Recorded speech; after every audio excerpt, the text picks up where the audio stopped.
Así que en esta mañana queremos levantar en alto el nombre del Señor Jesús, queremos glorificar a nuestro Dios y queremos que el Señor nos hable a través de su bendita palabra. Así que la actitud es lo más importante en una iglesia, ¿sabe? Puede traer el mejor predicador del mundo, puede tener los mejores músicos, puede tener el mejor equipo de sonido, pero si la actitud del pueblo no es la correcta, estamos perdiendo el tiempo, ¿eh? Hoy es el último culto, saben que empezamos el día viernes y hoy es la última reunión que vamos a tener, así que vamos a aprovechar el tiempo. Amén, hermanos. Te damos muchas gracias, Señor, en esta mañana por este privilegio tan grande que nos das de poder congregarnos en este lugar. Señor, te pedimos que aprovechemos el tiempo, que abramos nuestra mente, nuestro corazón, nuestro oído, que tu Espíritu Santo pueda hablar y ministrar a nuestras vidas conforme a nuestras necesidades, Señor. Ponemos todo en tus manos y pedimos que tú seas el invitado de honor, el protagonista, Señor. Que todo gire en torno a ti, Señor, la alabanza, la lectura de tu palabra, la exposición de tu palabra, todo, Señor, que te levante en alto a ti, porque tú eres el único digno de gloria, el único digno de alabanza, Señor. Y queremos en esta mañana, Señor, pedirte que nos hables también a través de tu hermosa y poderosa palabra. Te lo pedimos todo en el nombre de Jesús. ¿Cuántos dicen amén? Dale ese fuerte aplauso al Señor. Dígale gracias, Señor. Gloria a Dios. Amén. Yo no sé si vamos a poder, si ustedes van a poder tener las letras ahí en la pantalla, pero esta canción el Señor nos la dio porque entendemos que la palabra de Dios es la base y el fundamento de nuestra vida. Así que vamos a cantarla un par de veces. Si no la conoce, pues la va oyendo y se junta a nosotros. De todas maneras, el coro, vamos a ensayar un momentito el coro. El coro es muy fácil y ustedes tendrían que decir con nosotros cuando lleguemos al coro: qué hermosa es tu palabra, más dulce que la miel es tu palabra. Venga, ustedes ahora. Qué hermosa es tu palabra, más dulce que la miel es tu palabra. Amén, gloria a Dios. Ese es el coro. Así que escuchen las estrofas. Tu palabra alimenta mi alma, tu palabra alumbra mi camino, tu palabra guía mis pasos de noche y de día. Tu palabra convierte el alma, tu palabra fortalece mi fe, tu palabra me ha hecho libre, me da vida. Ahora vamos. Qué hermosa es tu palabra, más dulce que la miel es tu palabra. Otra vez, vamos. Qué hermosa es tu palabra. Aleluya. Sé que la miel es tu palabra. Dile al que está a tu lado en esta mañana: la palabra de Dios es poderosa. Y la palabra de Dios, díselo a tu hermano, alimenta nuestra fe. Así que dígalo conmigo: qué hermosa es. A ver esa palma, fuerte. Más dulce que la miel, más dulce que la miel es tu palabra. Otra vez. Qué hermosa es tu palabra. Aleluya. Más dulce que la miel es tu palabra. Escuchen. Tu palabra nunca pasará. Tu palabra es poderosa. Tu palabra llena mi vida cada día. Tu palabra me renueva. Tus promesas me bendicen. Tu espíritu me guía. La verdad. Todo. Qué hermosa es tu palabra. Es más dulce que la miel. Amén. Es tu palabra. Venga, fuerte. Qué hermosa es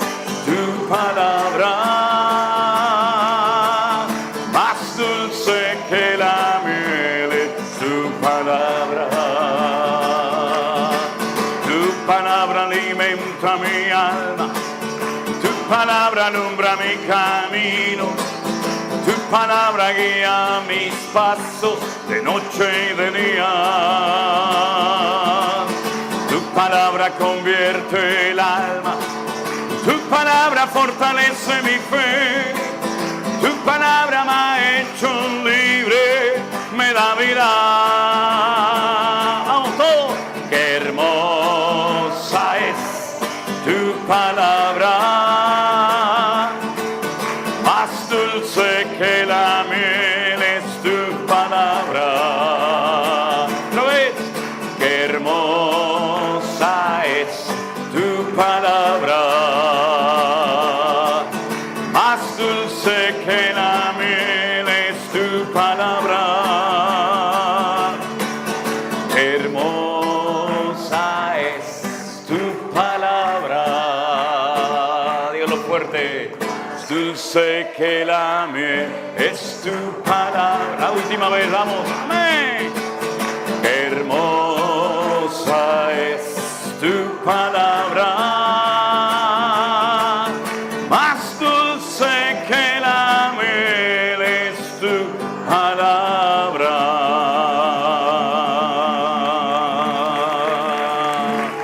Amén. Gloria a Dios. Amén, amén, amén, amén. Dentro de un ratito, después de la alabanza que vamos a cantar ahora, vamos a leer una porción de la palabra de Dios, del Evangelio de Mateo, capítulo 24. Y van a ver que en esas palabras del Señor Jesucristo, cuando salió del templo de Jerusalén, Él menciona ese texto que hemos cantado en esta mañana, que el cielo y la tierra pasarán, pero mi palabra siempre permanecerá. Amén, hermanos.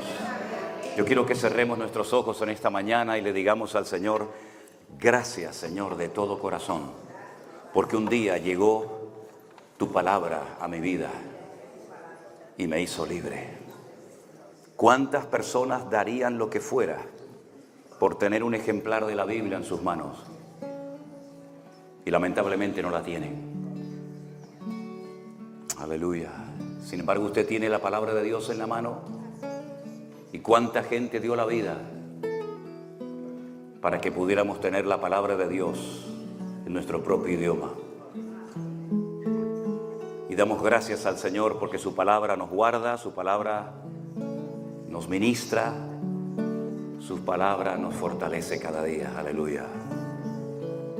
Y la presencia del Señor estará con nosotros todos los días hasta el fin del mundo. Aleluya. ¿Se oyó la guitarra? ¿De dónde vendrá mi socorro? Mi socorro viene de Dios, el que hizo los cielos y la tierra.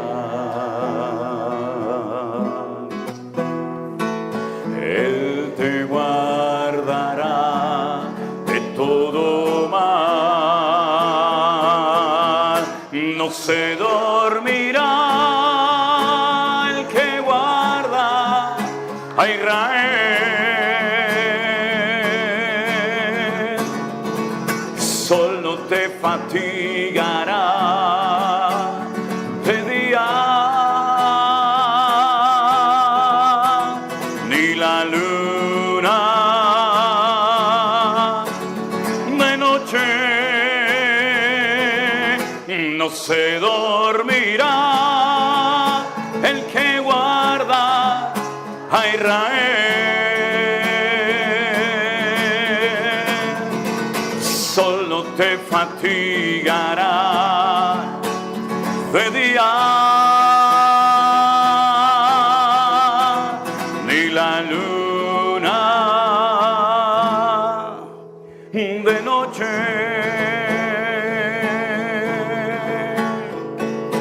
Él es tu guardador, Él es tu sombra, tu mano. Él es sombra tu mano derecha. Él guardará tu salida y tu entrada. Desde ahora y para siempre. Todos, no se dormirá el que guarda a Israel.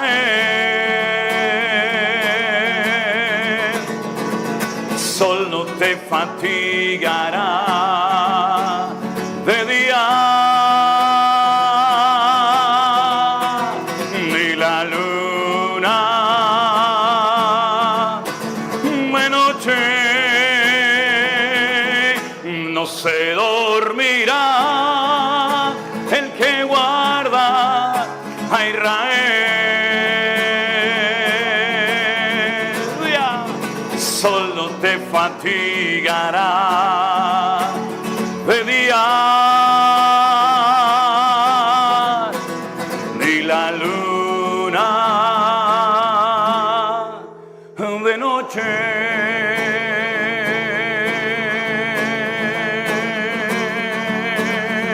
Aleluya. Dale ese fuerte aplauso al que vive. Amén. No se dormirá el que guarda a Israel. Aleluya. Ni la luna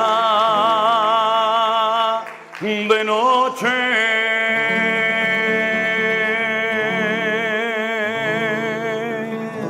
Amén. Aleluya. Gloria a Dios. Mi corazón se regocija en Dios, mi Salvador, mi refugio es Dios de Israel.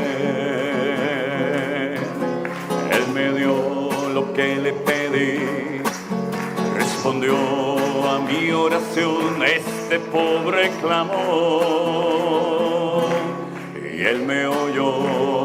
Mi corazón se regocija en Dios, mi Salvador, mi refugio es el Dios de Israel.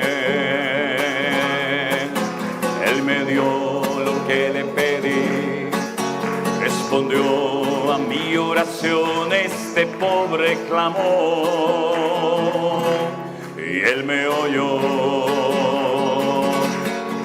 Y todo el mundo podrá ver que mi Dios tiene el poder. Yo le doy gloria a Él, yo le doy gloria a Él. Y todo el mundo podrá ver que mi Dios tiene el poder. Yo le doy gloria a Él, yo le doy gloria a Él. Cuán grandes son tus obras, muy profundos tus pensamientos. No hay nadie como tú. Caerán a tu lado 1000 y 10,000 a tu diestra, mas yo te libraré y te guardaré. Y todo el mundo podrá ver que mi Dios tiene el poder. Yo le doy gloria a Él, yo le doy gloria a Él. Y todo el mundo podrá ver que mi Dios tiene el poder. Yo le doy gloria a Él, yo le doy gloria a Él.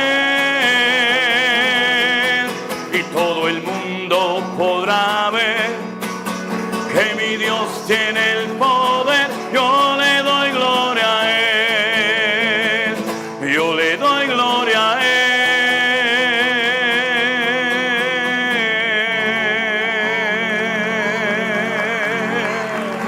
Amén, así sea, Señor. Amén. Amén. Y todo el mundo podrá ver la gloria del Señor. Y dice que algún día toda la tierra se llenará como las aguas cubren la mar de la gloria del Señor. Nos parece imposible hoy en día, ¿no? Tal y como vemos el mundo, tal y como vemos la situación mundial, que algún día todas las naciones de la tierra, todos los gobernantes, todos los príncipes, todos los reyes, todos los políticos del mundo se postren ante Él y lo adoren. Pero eso es lo que dice la Biblia que va a ocurrir. Y esa es nuestra esperanza, que las cosas van a cambiar. Claro, antes de que cambie y veamos toda esa gloria del Señor a nivel universal, a nivel mundial, esto se va a poner muy interesante, ¿no? Y vamos a ver cosas tremendas. Pero el objetivo es que algún día se establezca la gloria, el reino de Dios sobre la faz de la tierra y toda rodilla se doble, toda lengua confiese que Jesucristo es el Señor, para gloria de Dios Padre. ¡Aleluya! Y todo el mundo podrá ver fuerte que mi Dios tiene el poder. Yo le doy gloria a Él. Yo le doy gloria a Él. Otra vez. Y todo el mundo podrá ver que mi Dios tiene el poder. Yo le doy gloria a Él. Yo le doy gloria a Él.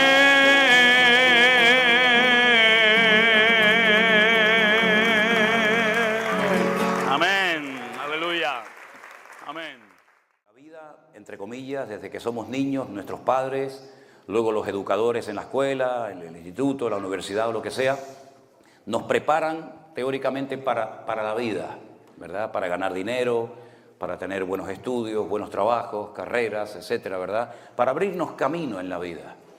Pero cuando nos convertimos al Señor, nos damos cuenta que muchas cosas que habíamos aprendido pueden ser usadas en el reino, pero otras muchas no. Tradiciones, costumbres, ideas, expresiones, formas de reaccionar, que después se chocan frontalmente con las leyes del reino de Dios, ¿verdad? Y no nos abrimos camino a base de empujones o de patadas o de codazos, sino dice la Biblia que el que se humilla será enaltecido, pero que el que se enaltece será humillado. Y para tener hay que dar. Y para vivir hay que morir. Y son cosas que son totalmente antagónicas, ¿no? Totalmente opuestas a las leyes del mundo, ¿verdad? Que nos hablan de que tenemos que ser grandes, importantes y no tenemos que dejarnos humillar por nadie y tenemos que pasar por encima de quien sea con tal de llegar a ese puesto, con tal de llegar a esa posición. Pero sin embargo después nos damos cuenta de que el reino de Dios funciona muchas veces al revés. La inmensa mayoría de las veces completamente opuesto al estilo, al modelo de vida que nosotros habíamos estado llevando a cabo antes de conocer al Señor, ¿verdad? Por eso qué hermoso es cuando hay personas que hacen cosas y no esperan un aplauso de nadie, no esperan un reconocimiento público de nadie, sino que el Señor que te ve en secreto es el que te recompensa en público. Así que detrás de toda recompensa pública siempre hay un trabajo en secreto. Eso es así, ¿verdad? No es tocar un botón y decir, bueno, yo llego, toco 3 botones, me aprendo 4 palabras y ya esto funciona. Permítame que les ponga un pequeño ejemplo. Estaba un día en casa, allí en Tenerife, y me llamó un pastor de Estados Unidos. Él se presentó, me dijo quién era, me dijo cómo se llamaba su iglesia, su ministerio, la denominación a la que pertenecía o sigue perteneciendo, y comenzó a hacerme preguntas muy extrañas. Por ejemplo, me preguntaba, ¿usted cuando va a hacer el devocional, cómo pone el micrófono? ¿Qué tipo de micrófono usa? Dígame el nombre del micrófono. Bueno, tengo varios, ¿no? Pero, bueno, se lo dije, ¿no? Y usted, por ejemplo, cuando va a ver el devocional, ¿qué cámara usa? Y preguntas así, ¿no? ¿Qué tipo de cable, qué tipo de micrófono, a dónde miro? Y yo digo, si usted supiera que de aquí para abajo muchas veces estoy con pantalón corto y descalzo, ¿verdad? Pero la gente no lo sabe, ¿no? Y cosas así, ¿no? Cosas como me he visto, cómo miro la cámara. Y hay un momento en el que yo le dije, espere un momento, hermano, discúlpeme que le haga una pausa. ¿Por qué me está preguntando todo esto? ¿Qué tiene que ver si uso una cámara así o asado, o un cable más largo o más corto? Dice, es que yo quiero hacer exactamente todo igual que como usted lo hace. Quiero comenzar a hacer devocionales todos los días y quiero hacerlo idéntico, igual. Y yo le dije, pero hermano, discúlpeme, esto no funciona así. Esto no es así. Yo no tengo un método. Cuando dice, ¿qué método tienes? Es que no tengo método. Esto no es imitar, no es clonar, no es hacer lo que hace el otro, como muchas veces ha ocurrido, ¿no? Que se oye, llega a nuestros oídos que hay un mover de Dios en Corea.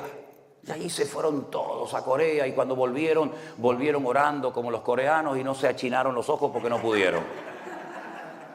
Después vino el mover de Colombia, todos se iban a Colombia, aviones enteros de pastores, de obreros se iban a Colombia, ¿no?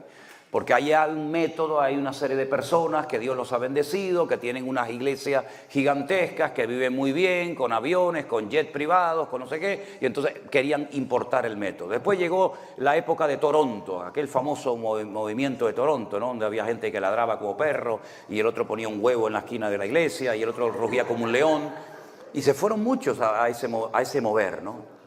Otros después se fueron a Pensacola, aquel mover que hubo en la iglesia de Brownsville, allí en Pensacola, en Florida. Después otros se fueron a Argentina. Y recuerdo que una vez vino un pastor uno de los que fue de Canarias a Argentina, a ver el mover del Señor, aquel avivamiento tan grande que hubo en los años 90. Pues después cuando volvió a la iglesia, él era de allí canario, de toda la vida, sí, más canario que el gofio, como decimos en Canarias, ¿no? Y yo lo oía que decía: hermanos, vamos a orar. Y decía: escúchame, Satanás, salí de aquí. Y yo decía: ¿cómo que escúchame? Si nosotros los españoles no decimos escúchame. En español no existe el escúchame, es escúchame o escuchadme, ¿no? Salí, no se dice salí, se dice sal. Y yo le pregunté, digo, pero una pregunta, ¿el diablo qué pasa? ¿Que solamente entiende a los argentinos o qué? ¿Hay que hablarle en argentino a este? Dice: no, pero es que yo allí en Argentina vi, claro, lo viste allí, lo oíste, mijo, porque allí tienen esa forma de hablar, pero nosotros no hablamos en esa forma de hablar. Y por otra parte, estar ahora viendo al diablo por todas partes, me parece sinceramente que por ahí no van los tiros. Ahora tú verás lo que hace, ¿no? Entonces, hermanos queridos, ustedes no tienen que imitar a nadie. Ni tienen que orar como el pastor fulano de tal, ni tienen que predicar como menganito de tal, ni tienen que hacer los gestos y poner la plataforma como la puso fulanito para tener éxito. Es que a mí no me interesa tener éxito. A mí lo que me interesa es hacer la voluntad de Dios. Y me acuerdo que hace años alguien vino a mi casa y me dijo: ay, hermano Manolo, ay, si tú hicieras un show, un espectáculo con luz. A mí, por ejemplo, todas estas cositas están muy lindas, ¿no? Pero bueno, parece que viene Donald Trump que por cierto hoy sufrió un atentado, no sé si saben, ¿no? Impresionante, por unos milímetros no lo mataron, ¿no? Pero bueno, está muy bien la decoración y los focos y las luces y todo eso, pero ¿saben qué? Y si no tuviéramos nada de esto, nos gozaríamos igual en el Señor. Porque yo estuve una vez en Cuba, he estado varias veces, pero la primera vez que estuve en Cuba, yo entré a una iglesia que no tenía ni equipo de sonido, ni instrumentos, ni luces, ni nada. Y entré a las 6 de la tarde y salí a las 8 de la mañana. Solamente me pasó una vez en mi vida. Toda la noche cantando, alabando a Dios, predicando. Terminábamos de predicar, seguíamos alabando a Dios, hasta que al final ya a las 8 de la mañana ya no dábamos más. Y allí no había ni la 10ª parte de lo que hay en la mayoría de las congregaciones hoy en día. Pero sin embargo había algo que hoy en día en muchas iglesias no está, que era la presencia de Dios. Entonces, no caigamos en el error de pensar que porque tenemos, ya tenemos la bendición de Dios, porque no toda prosperidad viene de Dios. Hay gente en el mundo, satanistas, ateos, que tienen mucho más dinero que todas las iglesias evangélicas del mundo juntas. Y esa prosperidad y esa bendición no ha venido precisamente del corazón de Dios. Por lo tanto, no confundamos tener con ser. El problema es que hay un refrán por ahí que dice: tanto tienes, tanto vales. Una de las preguntas que generalmente se suelen hacer entre pastores es: ¿cuánta gente tiene usted en su iglesia? Y una vez le dije a uno: ¿y a usted qué le importa? Parece como que, ay, tiene 1000, este es un tipo importante. Tiene 20, este no. ¿Pero qué estamos hablando, hermanos? Por un alma, el Señor movilizó a Felipe de un avivamiento espectacular en Samaria y se lo lleva al desierto para ganar a uno. Muchos quieren dejar lo pequeño para ser grandes, importantes y reconocidos. Sin embargo, es todo lo contrario. Entonces, que el mundo no moldee nuestra forma de ser, ni de ministrar, ni de predicar. Usted lo que tiene que hacer es lo que Dios le diga que haga, ni más ni menos. ser fiel al Señor, gozarse en las cosas del Señor. Y si el pastor de la esquina tiene 5,000 y su iglesia tiene 20, gloria a Dios, yo bendigo al hermano y que el Señor le dé 5,000 o 20,000 personas más. No trabajar con miedo, porque hay gente que en el ministerio trabaja siempre con miedo. No vean en internet a este hombre, no vayan a esos cultos, no tengan contacto con nadie, porque tienen miedo a perder a la gente, como si la gente fuera de ellos. Hermano, vea lo que quiera, yo le puedo aconsejar, pero yo no soy el dueño de las almas. Yo no soy el dueño de las ovejas. Y ministrar y estar en la obra de Dios con miedo es terrible. No se puede vivir con miedo. Es que ahora hay una iglesia allí que está creciendo, la mía no crece. No vamos a contar nada, no vamos a decir nada para que la gente no compare. Hermanos, por favor. Tenemos que ser fieles en lo poco y gozarnos con los 10, con los 5. Yo estuve meses predicando a sillas vacías. Y la gente me decía, este hombre está loco. ¿A quién le predica? Bueno, me da igual, pero era mi obligación estar allí el jueves y yo predicaba y fue la época en la que más gente nos vio y nos escuchó. En otras palabras, queridos hermanos, no busquemos la pompa, el reconocimiento, el aplauso de la gente, porque eso es tan efímero y tan falso que el que hoy te levanta al altar, mañana te crucifica. El que hoy te dice, ay, el pastor es no sé qué y no sé cuánto, mañana ese mismo te traiciona y se va con otro. Yo he aprendido, hermanos, a no enamorarme de la iglesia, sino a enamorarme del Señor. Porque hay gente que, como no tiene nada en la vida, su identidad es lo que tienen, no lo que son, pues tienen que tener y tener y tener y tener. Y en el momento en el que no tienen, en el momento en que llega y nadie te saluda, nadie te dice, ay, pastor, buenos días, se sienten mal.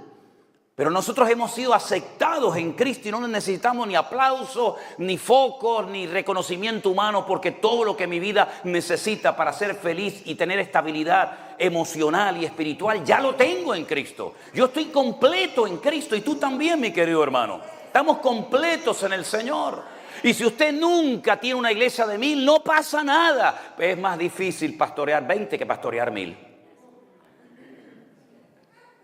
Ahora bien, yo creo que uno de los grandes problemas que ha experimentado la iglesia de un tiempo a esta parte es el desapego de la palabra de Dios. Yo me acuerdo que en mi época, cuando yo me convertí, todo creyente iba con la Biblia a la iglesia, todos los creyentes, todos. Sin embargo, yo veo en muchas congregaciones que ya muchos creyentes vienen sin la Biblia al culto. Y cuando le digo, hermano, ¿es su Biblia? Dice, no, la traigo aquí en el teléfono. Digo, bueno, está bien, espero que la lea. Pero es que hay algunos que ya ni siquiera la leen, sino que buscan y dicen Mateo 24, pum, dan al play y hay un señor allí que le lee Mateo 24. Digo, pero qué relajo es este, qué cosa es esta. Yo quiero en esta mañana llevarles a la palabra del Señor, porque ustedes han venido a escuchar palabra de Dios, ¿sí o no? Pues la van a escuchar. Mire, yo tengo una costumbre que es generalmente el último mensaje que doy en un sitio, y en este caso es hoy. Yo siempre hablo de los acontecimientos finales, que es un tema que a mí me ha apasionado prácticamente desde los primeros días de mi conversión. Cuando yo estuve en una escuela bíblica hace muchos años y me gradué en mayo de 1981, la mayoría de ustedes no habían nacido, esto fue en el siglo pasado, teníamos a un maestro que nos enseñaba lo que se llama escatología, cosas sobre Daniel, Apocalipsis, las profecías y todo esto. Y yo recuerdo que cuando terminaba la clase todos se iban corriendo y yo me quedaba con él horas y horas hablando y preguntándole cosas. Tengo que admitir que muchas cosas que le pregunté a aquel gran maestro que decían que era de las cosas escatológicas, muchas veces no me dio respuestas. Nunca me dio respuestas a muchas preguntas que le hice. Porque el problema es que mucha gente que se ha criado toda la vida en una misma iglesia, y no digo esto en plan de crítica, sino simplemente a modo de ilustración.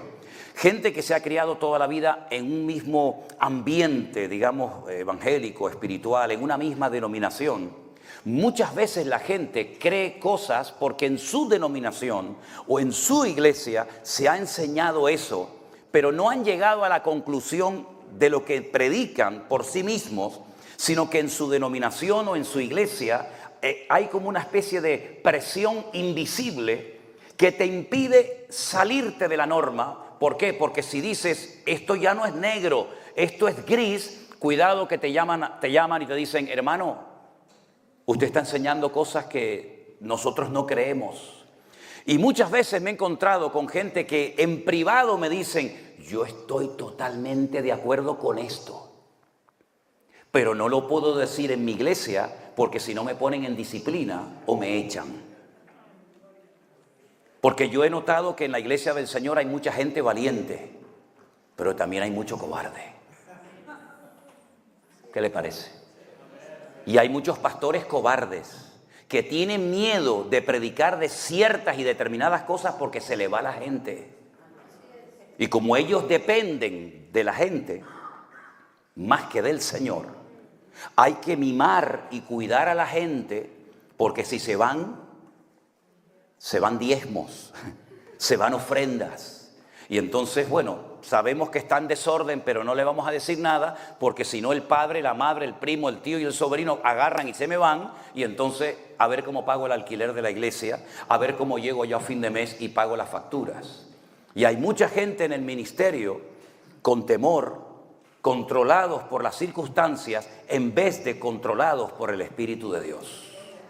Y yo doy gracias al Señor que he llegado a un punto en mi vida, tanto personal como ministerial, en el que no necesito ni del aplauso ni del reconocimiento de nadie, sino que me limito a predicar la palabra de Dios al que le guste bien y al que no también. Es como las lentejas, ¿se acuerdan? ¿No quieres lentejas? Pues ¿cómo era? Te las comes o las dejas. Y en mi época no es como hoy en día. En mi época mi padre decía, ¿no las quieres? No pasa nada.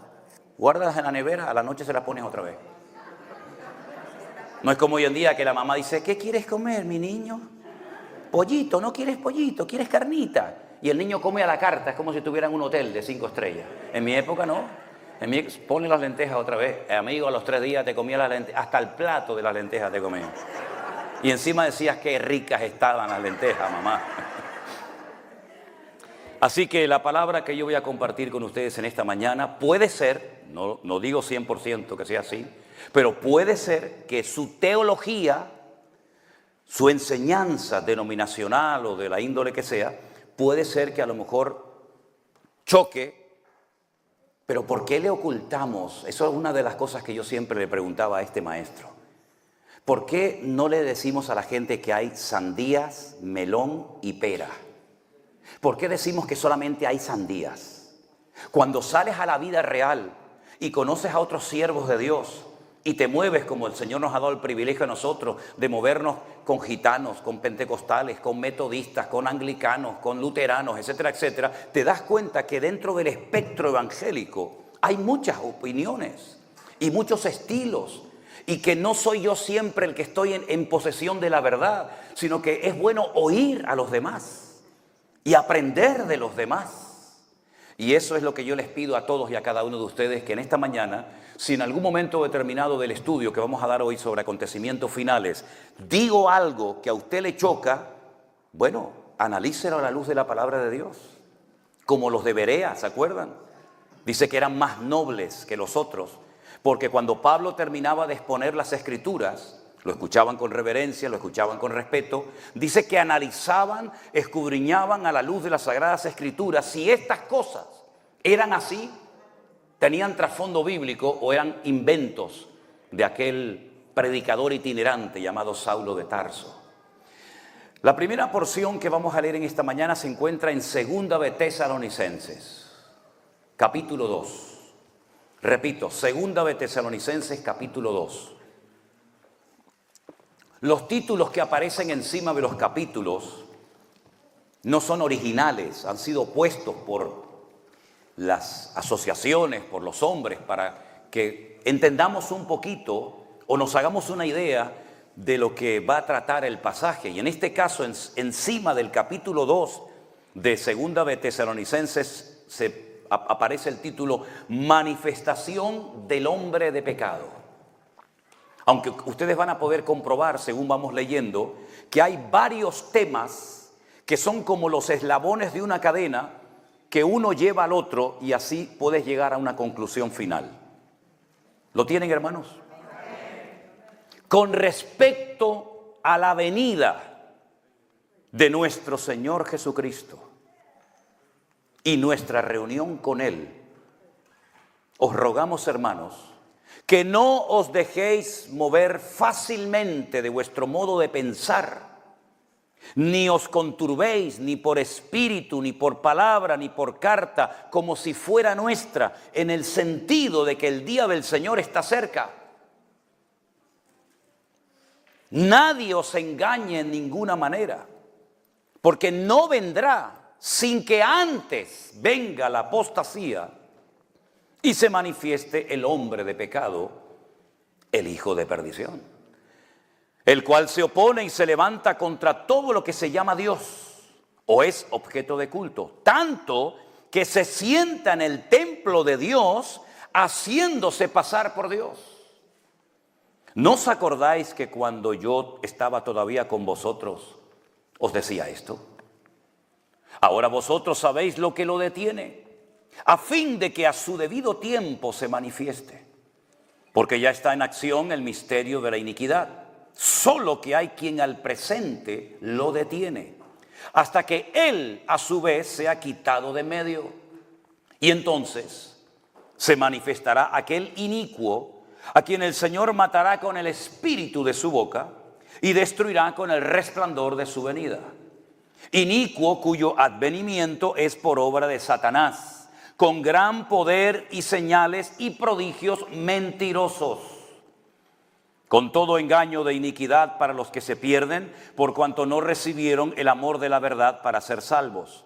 Por esto, Dios les envía un poder engañoso, para que crean a la mentira, a fin de que sean condenados todos los que no creyeron a la verdad, sino que se complacieron en la injusticia. Uno de los temas más mencionados en toda la Biblia, incluido lo que llamamos vulgarmente Antiguo Testamento y Nuevo Testamento, son las distintas apariciones o manifestaciones públicas y visibles del Mesías. En el Nuevo Testamento hay más de 150 referencias a la segunda venida del Señor Jesucristo. Pablo en sus cartas menciona el tema más de 50 veces. Y si nosotros, como la mayoría de los judíos no cristianos o mesiánicos, tuviéramos solamente el Antiguo Testamento y nunca hubiéramos leído el Nuevo Testamento, encontraríamos 8 veces más material para estudiar la segunda venida del Mesías que la primera. Es decir, no es un tema que se toca así superficialmente por encima y cuando lo quieres, estudiar o explicar, pues realmente hay poco que decir. No, todo lo contrario. Repito, es uno de los temas más mencionados en toda la Biblia, la segunda venida del Señor Jesús o del Mesías. En el capítulo 24 de Mateo, que nuestro hermano Domingo ha leído los primeros 13 versículos, es muy interesante porque cuando uno está en Israel, sobre todo en la ciudad de Jerusalén, yo agarro la Biblia por ese capítulo y se observan cosas que estando fuera de ese contexto geográfico no podemos observar o entender. Y es que dice la Biblia que cuando salieron del templo, ahora ustedes imagínense que allí a mi lado izquierdo, al derecho de ustedes, está el monte Moriah, donde estaba el templo de Jerusalén. Al otro lado, enfrente, hay otro monte. De ahí dice la Biblia que como Jerusalén tiene montes alrededor de ella, así está el Señor alrededor de su pueblo desde ahora y para siempre. Hay muchos montes y todos tienen nombre y mucha historia en Jerusalén. Repito, aquí estaría el monte Moriah, donde estaba el templo, donde Abraham subió a sacrificar a Isaac tiempo atrás. Y aquí enfrente estaría otro monte, que sería el monte de los Olivos. Y entre uno y otro hay un barranco, un torrente que se llama el famoso torrente del Cedrón. Dice la Biblia que cuando Jesús salió del templo allí en el monte Moriah, los discípulos le comienzan a enseñar las maravillas del templo, porque realmente el templo en aquel momento era espectacular. 40 años había tardado Herodes en ampliar el templo y en hacerlo cada vez más hermoso. Y ellos están orgullosos de su templo, de lo que en aquel momento era el Bet HaMikdash o la casa santa de Dios. Y entonces el Señor al ver que ellos están tan orgullosos de su templo, le dice el Señor a sus discípulos algo que los rompió totalmente, los descolocó y les dijo: ¿veis todo esto? Observarlo bien, porque no quedará aquí piedra sobre piedra que no sea destruida. Dice que estando en el monte de los olivos, es decir, tuvieron que descender todo el torrente del Cedrón, adentrarse dentro de otro monte, y allí en el monte de los olivos, probablemente en el huerto de Getsemaní, que está allí también, dice que varios de sus discípulos, solamente un evangelio nos dice quiénes fueron de los 12, Pedro, Jacobo, Juan y Andrés. Llamándolo aparte al Señor, le dijeron: Señor, ¿cuándo será todo esto que nos acaba de decir? ¿Y qué señal habrá de tu venida y del fin del siglo? Y gracias a esa pregunta que le hicieron estos 4 discípulos al Señor, tenemos todo el capítulo 24, que es un capítulo extraordinario, pero comprimido. Es un capítulo donde se cuentan muchas cosas, pero no se desarrollan, sino que te da toda la información y después tú tienes que ir descomprimiendo cada texto. ¿Y dónde lo descomprimo? ¿Cómo entiendo el versículo 1, el 2, el 3, el 4, el 8, el 10? ¿Dónde puedo obtener la información para ampliar la información que el Señor me ha dado? Bueno, pues en las cartas de Pablo, por ejemplo, a los tesalonicenses, en el libro de Daniel, en el libro de Ezequiel, por supuesto en el libro del Apocalipsis y otros pasajes bíblicos. Así que el Señor les da una información tremenda donde se mezclan muchas cosas. Y uno tiene que saber el orden de las cosas. Porque algo muy interesante que el Señor nos dice ahí es que Él va a volver, pero que el día y la hora no se le ha revelado absolutamente a nadie. Pero Él da un montón, un paquete de señales proféticas extraordinarias que hay que saber interpretarlas y encajarlas en su debido tiempo. Porque las señales tienen que ver con el tiempo en el que vivimos, y el tiempo en el que vivimos nos indica la señal que vamos a ver o no vamos a ver. Por ejemplo, haciendo un paréntesis, el Señor Jesucristo, cuando era siempre presionado por los judíos diciéndole: haznos una señal, haznos algo que nos convenza, haznos algo, un truco de magia, haznos algo que por fin digamos: este es el verdadero Mesías. El Señor Jesucristo le dijo a esos judíos de su época: ustedes pertenecen a una generación perversa y maligna que siempre están buscando señales.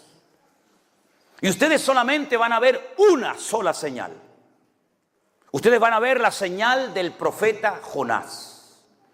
Y la explica. Y les dice: así como Jonás estuvo en el vientre de la tierra en el vientre del enorme pez 3 días y 3 noches, así estará el Hijo del Hombre 3 días y 3 noches en el vientre de la tierra. Esa fue una señal para la generación de Jesús, pero no es para nosotros. Nosotros no vamos a ver la crucifixión, la resurrección y la ascensión de Cristo, porque eso forma parte de la historia. Nosotros no vamos a ver el diluvio que vio Noé. Nosotros no vamos a ver las tremendas victorias que obtuvo el rey David por la unción que el Señor le había dado para obtener victoria sobre sus enemigos. Pero sí tenemos que saber cuáles son las señales que nosotros vamos a ver. Porque cuando veamos esas señales, podemos discernir y podemos saber en qué momento de la historia nos encontramos. Amén. El capítulo 2 de Segunda de Tesalonicenses, que yo he leído en esta mañana, parte del capítulo hasta el verso 12, repito, es como los eslabones de una cadena, que un versículo te da una pequeña información, el siguiente te la amplía, pero necesitas el siguiente para seguir ampliando la información y el conocimiento. El capítulo comienza diciendo que con respecto a la venida de nuestro Señor Jesucristo, ahora aquí hay que pararnos para entender lo siguiente. ¿A qué venida está haciendo referencia el apóstol Pablo? Porque la Biblia habla de dos, de una primera venida como siervo sufriente, como cordero que fue llevado al matadero y no abrió su boca y enmudeció, ¿verdad? Y delante de sus trasquiladores no se le hizo justicia, etcétera, etcétera. Y de una segunda venida como el león de la tribu de Judá, como rey triunfante y glorioso, para establecer su reino. Ya él había hecho referencia al reino. Ningún profeta jamás había hablado del reino de Dios, nunca. Pero el primer mensaje de Cristo fue: arrepentíos, porque el reino de los cielos se ha acercado, no se ha establecido, pero se ha acercado a vosotros. Ya que ustedes no se acercan al gobierno de mi Padre, el gobierno de mi Padre ha decidido descender y acercarse a vosotros. Y para formar parte de ese reino, ustedes tienen que arrepentirse, convertirse, ¿verdad? Y aprender a vivir y a comportarse en ese reino. Y la constitución de ese reino, las normas, el patrón de conducta de ese reino, la constitución está en Mateo 5, 6 y 7, que es el famoso Sermón del Monte, ¿verdad? Pero la Biblia habla de que no solamente el reino, el gobierno de Dios, del cual salió Adán y Eva, se iba a acercar a la humanidad, sino que se iba a establecer en un momento determinado, en un punto concreto del mundo, que es la ciudad santa de Jerusalén. Ahora bien, cuando Pablo dice con respecto a la venida del Señor Jesucristo, él utiliza una palabra diferente para diferenciar la primera de la segunda venida. Cada vez que usted lea en el texto griego la palabra epifanía, usted está viendo información sobre la primera venida del Señor. La epifanía es la primera venida de Cristo. Pero él emplea la palabra parousia, que es una palabra que solamente se emplea en las cartas de Pablo para hacer referencia a la segunda venida del Señor Jesucristo. Por lo tanto, con esta información podríamos leer otra vez el versículo de la siguiente manera: con respecto a la segunda venida, ¿me explico? Con respecto a la segunda venida de nuestro Señor Jesucristo y nuestra reunión con Él, y ahí viene la información. Es decir, no está hablando de la primera, está hablando de la segunda venida del Señor. Entonces dice Pablo: hermanos queridos, con respecto a la venida del Señor Jesucristo, ustedes no pueden permitir que nadie les engañe.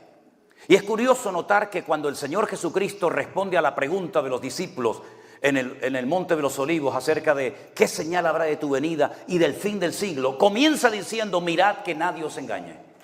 Y ahora Pablo dice lo mismo: mirad que nadie os engañe. Lo cual quiere decir que hay creyentes que son propensos a ser engañados. Y podemos correr el riesgo de ser engañados si no tenemos una buena base y un fundamento bíblico. No, yo soy cristiano, sí, pero eso no significa que usted no pueda ser manipulado, engañado, etcétera, etcétera. La única manera de no ser engañados y de no ser arrastrados por la corriente de este mundo ni por falsas doctrinas que vendrán y se introducirán encubiertamente en las congregaciones es conociendo las Sagradas Escrituras. Porque Pablo le dijo a Timoteo, que era un pastor de la ciudad de Éfeso: el Espíritu dice claramente que en los postreros días algunos apostatarán de la fe, escuchando a espíritus engañadores, ¿verdad? Por lo tanto, el riesgo siempre está ahí. Mirad que nadie os engañe. El mismo Señor Jesucristo dice: mirad que nadie os engañe, porque vendrán muchos Cristos y predicarán y harán señales y milagros y prodigios. La palabra Cristo no es un nombre. La palabra Cristo es un título. La palabra Cristo viene de la palabra hebrea Mashiach, que significa ungido. Cuando se dice es que Saúl es el ungido del Señor, si usted supiera leer hebreo, dice Saúl es el Mesías del Señor. Es el Mashiach, porque ungido es Mesías y Mesías es ungido. Cada vez que aparece la palabra ungido es la misma palabra que se utilizó para decir en el Nuevo Testamento Cristo.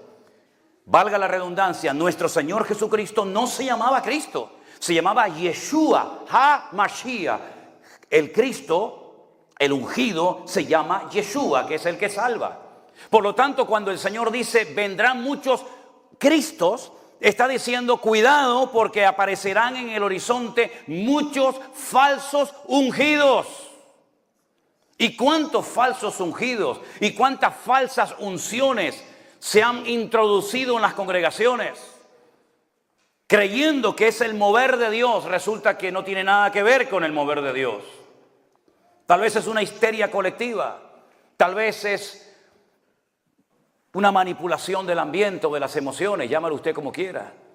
Pero Pablo dice: mirad que nadie os engañe, exactamente lo mismo que dijo el Señor, porque el Señor no va a venir hasta que se manifieste el hombre de pecado o el hijo de perdición.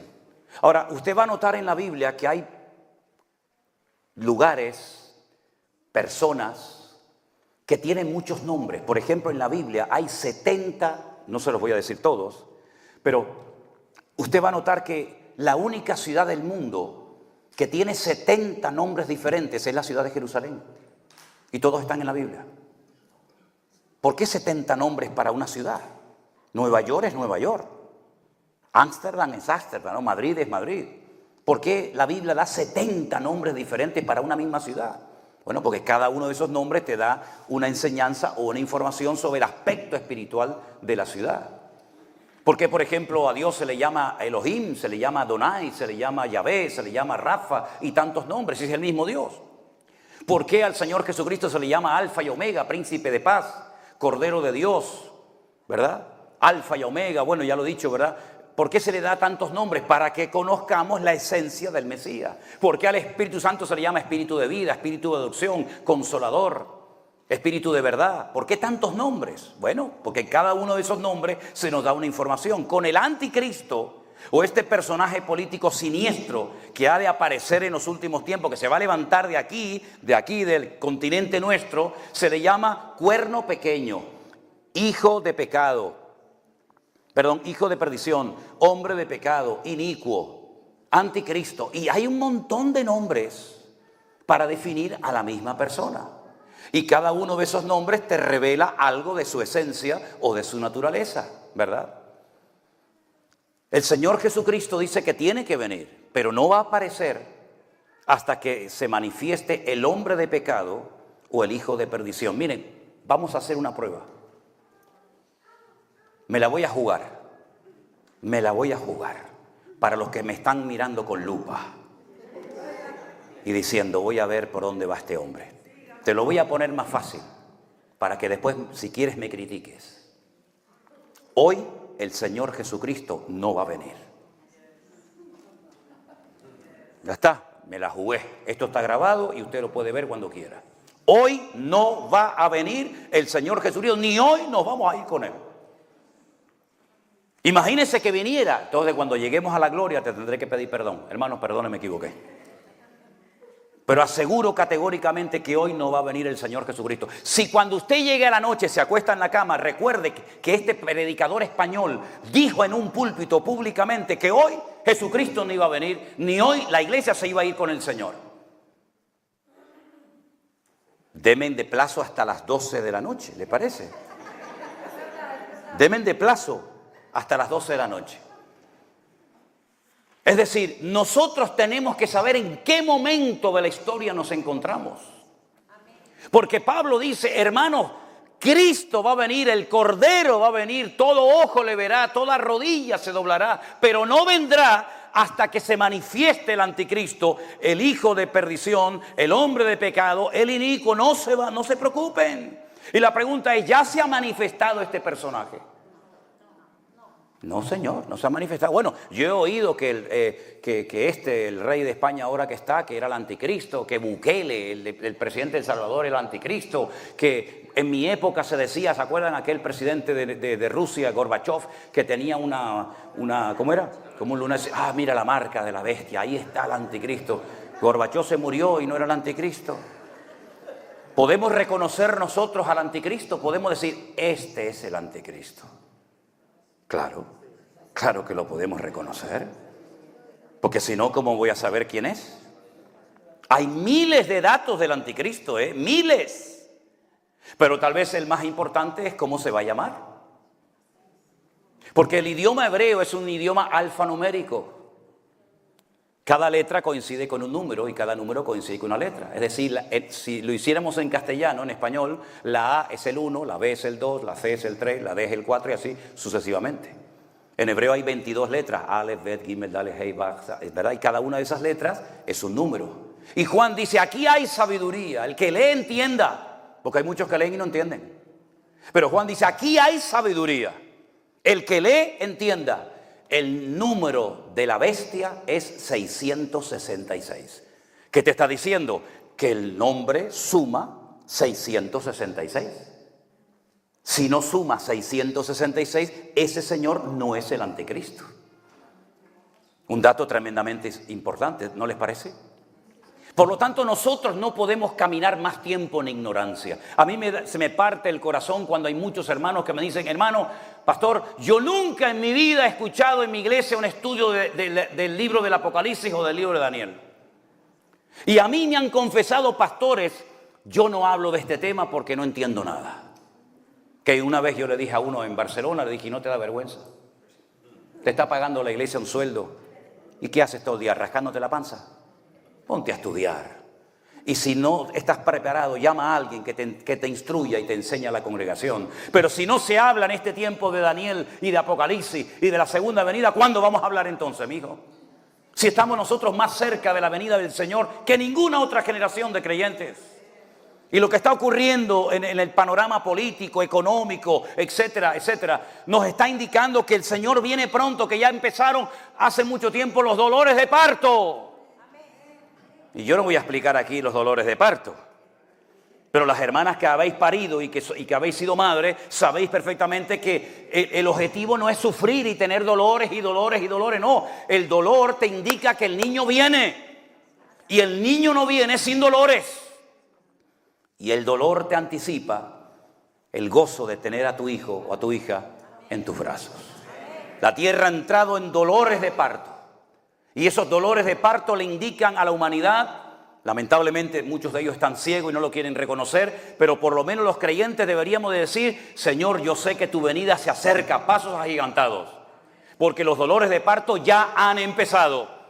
Y si alguien te dice desde un púlpito: no se preocupen, hermano, vamos a ir cada día mejor, te está diciendo mentiras. Europa está en coma. Holanda está en coma, Alemania está en coma, el mundo está enfermo con herida de muerte. Y el único que puede solucionar los problemas de Europa, de Latinoamérica, de Estados Unidos, de la economía y todo es solamente el Rey de Reyes y Señor de los Señores. No hay nadie, no hay nadie. Me da igual si es de la derecha, de la ultraderecha, de la izquierda o de la ultraizquierda, de arriba, me da exactamente igual. No hay nadie en su ceguera capaz de guiar a otros ciegos por el buen camino. Venid a mí los que estáis trabajados y cargados, que yo os haré descansar. Pero ¿qué es lo que hace este personaje siniestro llamado el anticristo? Dicho sea de paso, el único que lo llama anticristo es Juan. Nadie lo llama anticristo, solamente el apóstol Juan. La Biblia nos enseña que este personaje, cuando se presenta en la escena política, porque es un político, no es un predicador, es un político, que tendrá una capacidad económica, militar, tremenda, como ningún otro en la historia. El eslogan de su campaña será: os vengo a ofrecer lo que no tienen, paz y seguridad. Porque habiendo paz, estamos seguros.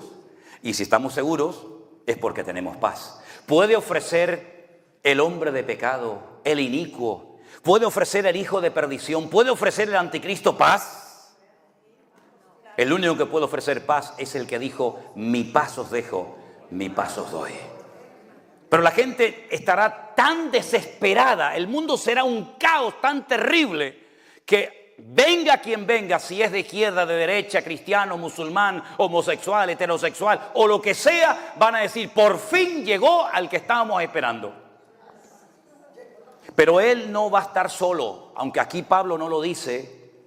Tenemos que ir a otros libros que nos complementan la información, y nos dice que el anticristo también tendrá un aliado, digamos como un ayudante, por decirlo de alguna manera, que será el que se va a encargar de todos los aspectos espirituales o religiosos. Y la Biblia lo llama el falso predicador o el falso profeta, el falso exponente del evangelio. ¿Y podemos saber de quién se trata? Claro, claro. Porque la Biblia nos dice que este falso profeta, representante de una estructura mundial religiosa, con una capacidad de convocatoria tremenda como nadie, dice que sus ministros se visten de púrpura. Y los musulmanes no se visten de púrpura, ni los budistas, ni los hindúes, sino ustedes saben quiénes son los que se visten de púrpura.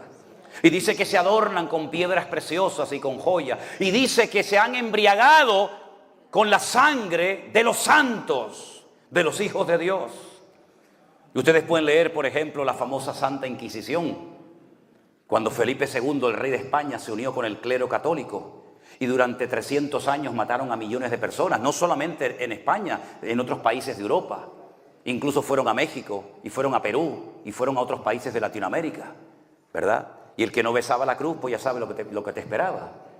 Y los aparatos de tormento de la Santa Inquisición están en la Plaza de Colón en Madrid, en el Museo de Cera, en la primera planta. Vaya para que los vea lo que hacía aquella gente. A nosotros, los que nos llamaban los protestantes, ya hoy en día no protestamos de nada.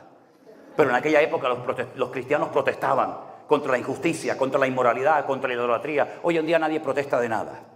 Pero en aquella época éramos una amenaza. ¿Por qué? Porque decíamos que la palabra de Dios es viva y eficaz y es la que transforma los corazones, y que solamente la sangre de Jesucristo perdona pecados, y que solamente el justo por la fe vivirá, no por las obras. Y en aquellos tiempos nos quemaban y nos torturaban, y en España quemaron a cantidad de gente. Y esta Biblia que usted, mi hermano latino, que habla español, tiene en su mano, está bañada en sangre. Porque esta Biblia la tradujo un cura español llamado Casidoro de Reina en Sevilla, cuando tuvo que salir corriendo a Suiza, a Alemania y a otros lugares para poder traducir la palabra de los textos originales hebreo y griego al castellano.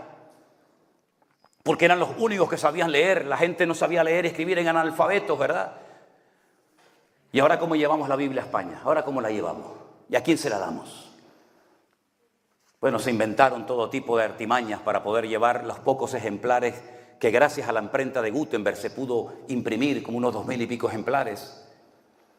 Y entonces había un señor llamado Julianillo, un chiquitito jorobado, creyente, hijo de Dios, que pasaba por los Pirineos con sus burritos y con barriles de vino para llevar de un lugar a otro sus productos. Y dentro de las barricas de vino metían las Biblias. Y se jugó la vida hasta que finalmente lo quemaron en la hoguera por repartir la Biblia. Para que tú y yo tengamos esta Biblia en nuestras manos, ¿cuántos hermanos nuestros pagaron con precio de sangre? Para que después la olvides y para que después la dejes en la banca de tu iglesia, cuando detrás de cada letra, cada capítulo, cada página, cada parábola, cada historia, hay sangre de mártires que se jugaron la vida para que tú te pongas a leer ya la Biblia y te dejes de perder el tiempo y de tontear en internet con una de Colombia, una de México que no sabe ni cómo se llama, y le abres tu corazón. Es increíble. Entonces, por lo tanto, si usted quiere saber en qué tiempo de la historia te encuentra, métase en la página de la palabra de Dios, porque la Biblia dice: Cristo, hermanos, va a venir, pero no va a venir tranquilo, no se pongan nerviosos, no se perturben. Porque hasta que no se manifieste el anticristo, el hijo de pecado, no va a venir el Señor. Y no solamente eso, sino que se tiene que manifestar la apostasía. ¿Y qué es la apostasía? La apostasía es la anarquía espiritual, la pérdida de valores. Ya todo es relativo, nada es absoluto. Si a ti te apetece, si a ti te agrada casarte con tu gallina, pues te casas con la gallina. No pasa nada. Eso es ser moderno, eso es ser europeo. Pero eso de respetar al padre y a la madre, no. En la época nuestra, cuando los adultos hablaban, los niños se callaban. Oye, es al revés. Cuando el niño habla, los abuelos se tienen que callar porque está hablando el niño. ¿Verdad? Nuestra época, nuestros padres nos miraban, ¿sí o no? Los que ya tenemos una cierta edad, ¿sí o no? ¿Se acuerdan ustedes de aquella mirada? Muchachos, aquello no era ni WhatsApp, ni Facebook, ni Instagram, aquello era tremendo, aquello viajaba más rápido que la velocidad de la luz. ¿Te miraba tu padre así? Muchacho, te mandaba un mensaje, te estás quieto, o cuando llegas a casa te doy una que te vas a enterar. Y tú lo entendías, ¿verdad? No es como hoy en día que te escribe y dice: ¿qué me escribió este tío? Una X, una cruz, un pajarito, así. ¿Qué me está diciendo este mujer aquí? Tu padre te miraba, antes de ir a la casa de visita te decía: pórtate bien. No cojas nada de lo que te ofrezcan. No te muevas de ahí. Si tienes ganas de ir al baño, te lo haces encima, pero tú de ahí no te mueves. Y cuando te movías, el Señor te decía: ¿quieres un caramelito? Tú mirabas a tu padre y hacías así, lo cogías, te miraba así. Y ya sabías que cuando llegabas a casa ibas a dormir calentito. Ya lo sabías. ¿Qué te parece? Eso era tremendo en aquella época, ¿verdad? La pérdida de valores. Hoy en día todo lo más raro es lo que vende. Lo más raro, lo más absurdo, lo más ridículo. La anarquía, la pérdida de valores en las iglesias. Hay muchas iglesias que están peor que el mundo. Un relajo, aquello es un circo, una pasarela, ve, esta viene con este vestido, otra con otro vestido. La pérdida de valores en el cuerpo de Cristo, la pérdida de santidad, la pérdida de amor, el afán de protagonismo, ¿verdad? Los pastores que en vez de servir a la gente, se sirven de la gente. Todo eso que estamos viendo, todo eso que ya empezó hace muchos años, ¿verdad? Donde algunos dicen, no, ya la Biblia no, hoy en día hay una Biblia por ahí que circula que ya le han quitado versículos.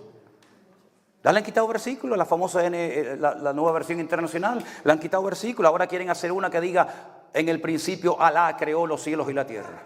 Para llevarnos bien con nosotros. Ese es el mundo en el que vivimos, ¿verdad? Tremendo.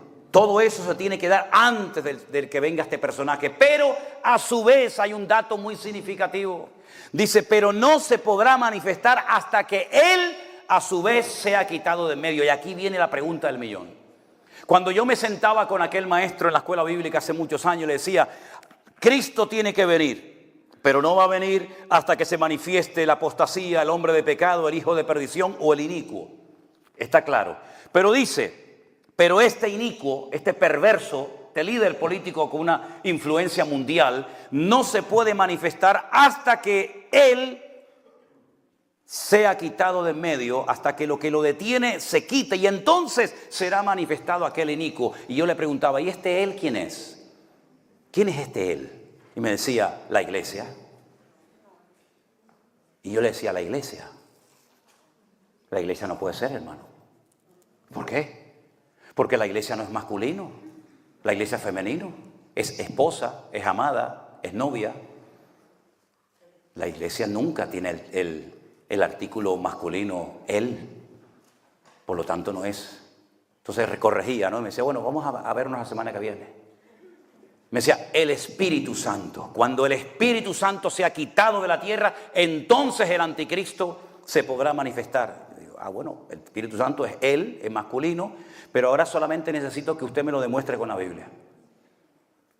Y no me lo podía demostrar, ni a mí, ni a ti, ni a nadie.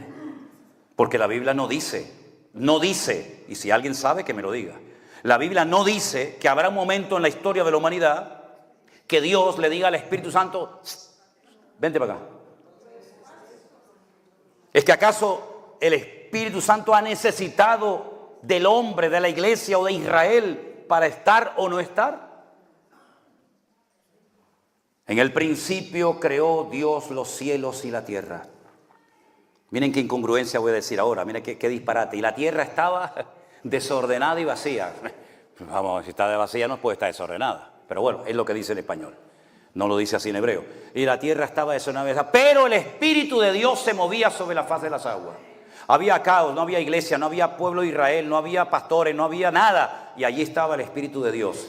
Y en el principio Elohim, el primer versículo de la Biblia dice, Bereshit bara Elohim et hashamayim vet haaretz. Elohim es un nombre polivalente que termina en in, y el masculino plural en hebreo es in. En el principio, literalmente dice en el principio, en un principio, dioses creó los cielos y la tierra. Porque esa palabra se emplea para no tendrás dioses, lo yishyeh leja Elohim alpanai. Así empiezan los 10 mandamientos. Se lo voy a repetir. Lo yishyeh leja Elohim alpanai. No tendrás dioses ajenos delante de ti. Y la palabra es Elohim en Éxodo 20. Pero en Génesis 1:1 dice Bereshit bara Elohim. Entonces, ¿cómo que Elohim es dioses? Porque es la palabra que se utiliza para hacer referencia al plural masculino, ¿verdad?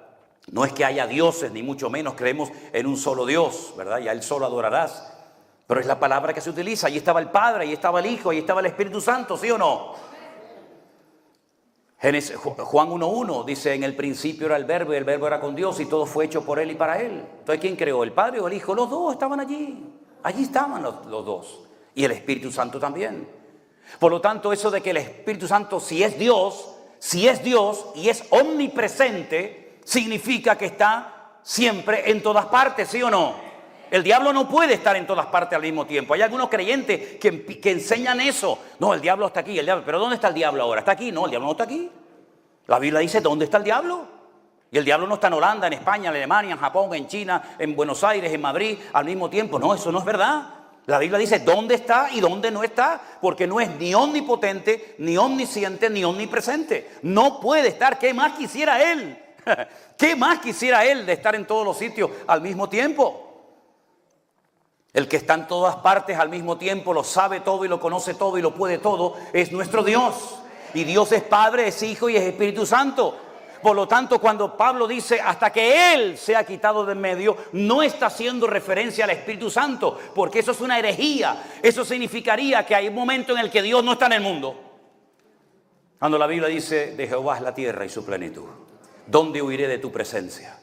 ¿Dónde me esconderé? ¿Dentro de un olivo como se escondió Adán y Eva en el jardín de Edén?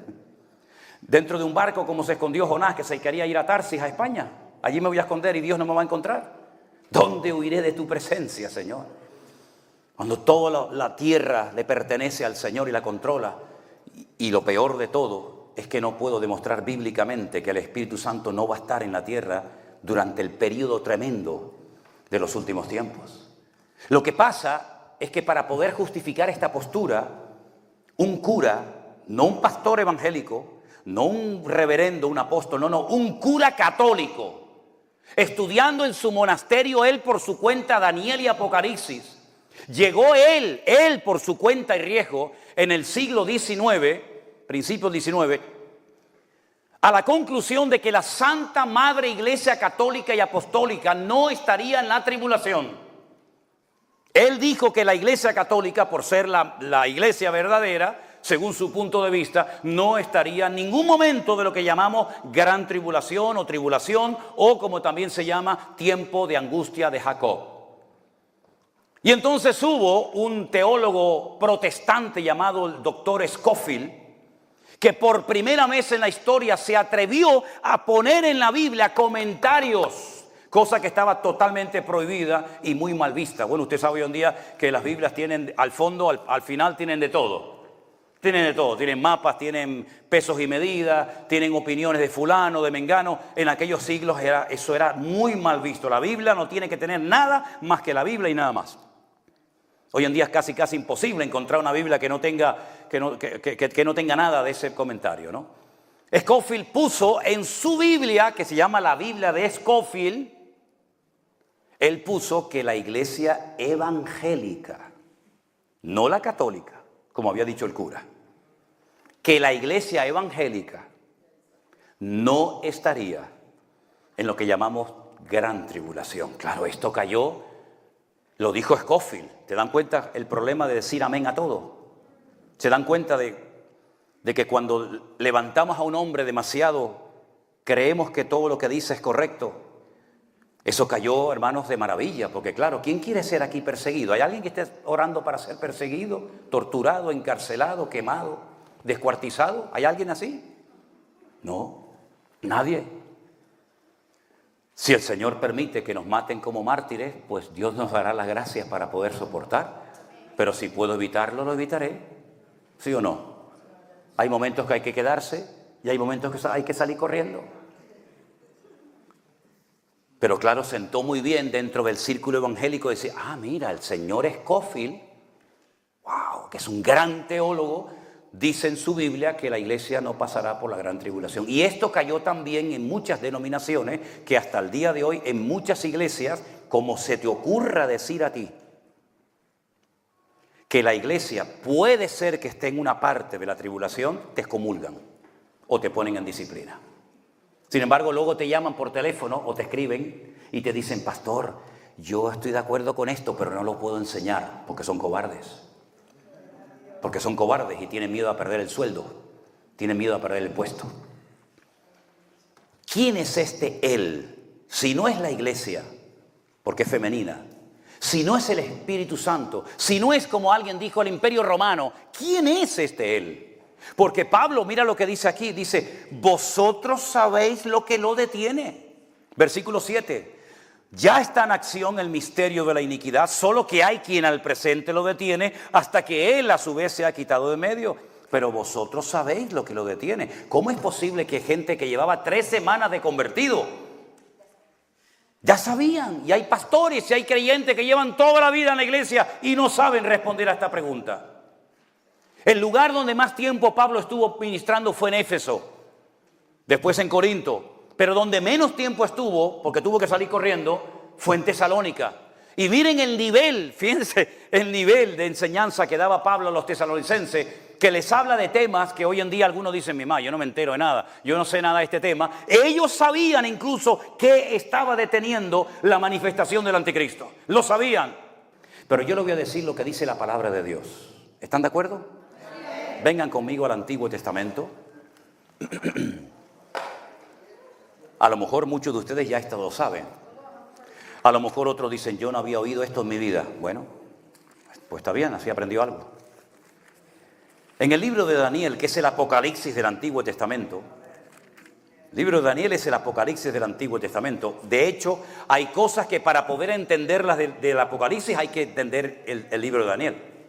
Y hay cosas que para entender del libro de Daniel tienes que leer el libro del Apocalipsis. Ambos se complementan, ¿verdad? En Daniel capítulo 12, titulado El tiempo del fin, dice lo siguiente. Daniel 12:1. En aquel tiempo se levantará, kun es levantarse, quitarse, desplazarse, moverse. En aquel tiempo se levantará Miguel, el gran príncipe que está de parte de los hijos de tu pueblo. ¿Y qué va a pasar cuando este general del ejército de Dios se le diga, quítate, muévete? Pues dice que será tiempo de angustia, cual nunca fue desde que hubo gente hasta entonces. Pero en aquel tiempo será libertado tu pueblo y todos los que se hallen escritos en el libro. Muchos de los que duermen en el polvo de la tierra, de los muertos, serán despertados, unos para vida eterna y otros para vergüenza y confusión perpetua. Los entendidos resplandecerán como el resplandor del firmamento, y los que enseñan la justicia a la multitud como las estrellas a perpetua eternidad. Pero tú, Daniel, cierra las palabras y sella el libro hasta el tiempo del fin. ¿Cómo se te quedó el cuerpo, hermano? No cabe la menor duda de que el pueblo de Israel tiene sobre ellos una protección sobrenatural. Si no, sería imposible que ese pueblo todavía esté ahí y que exista. Imposible. Es un pueblo que no llega ni al 0,01%, ni de territorio ni de población mundial. Pero todos los días se habla en televisión de esa gente, de ese pueblo. Que si una guerra, que si atacaron, que si no atacaron, que si esto, que si aquello. Cientos de millones de árabes darían lo que fuera ahora mismo por destruir a ese pueblo. De hecho, en la mayoría de las constituciones de los países limítrofes, países que le rodean y de grupos terroristas, ¿verdad? En su carta magna dice que su objetivo es la destrucción y aniquilación del Estado de Israel. Lo intentaron los babilónicos, lo intentaron los medos persas, lo intentaron los griegos, lo intentaron los romanos, lo intentaron los cruzados, lo intentó Adolf Hitler en la Segunda Guerra Mundial, lo intentó todo el mundo, y todos los que intentaron destruirlo desaparecieron. No queda rastro de ellos. Y ellos siguen ahí, su bandera, con su himno, con sus tradiciones, con su menorá, con su talir, con sus costumbres. Ahí siguen. ¿Qué es lo que hace que este pueblo sea indestructible? Nadie puede con ellos. Desde que entraron en la época moderna, en 1947-48, que David Ben Gurión declaró la libertad del Estado moderno de Israel, han tenido 8 guerras. 8 guerras. Le han atacado por tierra, por mar, por aire, por la izquierda, por la derecha, por arriba, por abajo, por dentro. Y cada vez que hay guerra, pierden territorio los enemigos y siguen estando ellos ahí. Pero ¿qué es lo que tiene esta gente? ¿Qué es lo que tiene? Que a veces lanzan un cohete hacia allí y se da la vuelta y cae en territorio enemigo. ¿Qué es lo que hizo que en la guerra de los 6 días subiendo los poquitos tanques de guerra israelíes por los altos del Golán, llegaran arriba y se encontraran con centenares de tanques de combate armados hasta los dientes de los sirios y de los árabes, y de repente estos muchachos desde su tanque observaran que levantaban la tapa y salían corriendo y dejaban los tanques encendidos, los motores arrancados con todo el armamento dentro. Y dicen, ¿pero qué hacen? Pues si somos 4 y ellos son 1000, ¿por qué no nos destruyen? Y años más tarde, alguien contó, decir, ¿cómo nos vamos a huir? ¿Cómo nos vamos a huir? Si cuando ustedes subían por la montaña, una mano gigante les iba cubriendo y amparando. ¿Cómo nos vamos a huir si el que pelea contra ustedes pelea contra el Dios de Abraham, de Isaac y de Jacob? Es increíble, es increíble. Tiempo de angustia de Jacob, sí, mucho. Ahora Israel está como nunca la he visto. Llevo 22 años viajando todos los años, 2, 3, 4 veces a Israel. Y nunca he visto a Israel tan sacudida y tan dividida como está. Pero no podrá ser destruida por un motivo fundamental. Porque el que destruye a Israel demuestra o que Dios no existe o que Dios es un mentiroso. Porque Dios dice, no lo hago por vosotros, yo no lo hago por ustedes, que son los mejores de la tierra, no, lo hago por mí, lo hago por mi nombre. Porque Dios se ha empeñado, Dios ha dado su palabra y ha jurado por sí mismo que nadie podrá destruir a ese pueblo, sacudido por aquí, por todo lo que ustedes quieran, hasta la altura de los frenos de los caballos llegará en el valle de Megido, en la batalla de Armagedón. Y estarán meses y meses enterrando muertos y años quemando armamento, pero no podrán ser destruidos nunca, porque el que destruye a Israel es como el que destruye a Dios. Y es una guerra con una connotación espiritual tremenda. ¿Quién puede más, este Dios o este Dios? ¿Saben cuántos cohetes han caído o han lanzado desde la franja de Gaza a Israel? ¿Saben cuántos cohetes están lanzando ahora mismo desde el norte contra Israel? Pero tan difícil es destruir a esta gente, tan complicado es destruirlos. No es que sean invencibles humanamente hablando, es que Dios ha empeñado su nombre y su palabra. Y esa es la pura realidad. Ahora llegará un momento cuando se pondrán las cosas muy complicadas, muy complicadas. Cuando Estados Unidos le diga, ahí te quedas, amigo.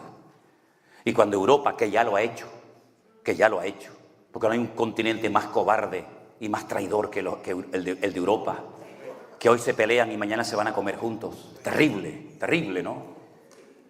Cuando Israel se vea sola y está siendo atacada por todas partes y las legiones, las hordas del anticristo vayan contra la ciudad de Jerusalén, apoyados desde el norte por Rusia, por China, por los países árabes y también por Europa.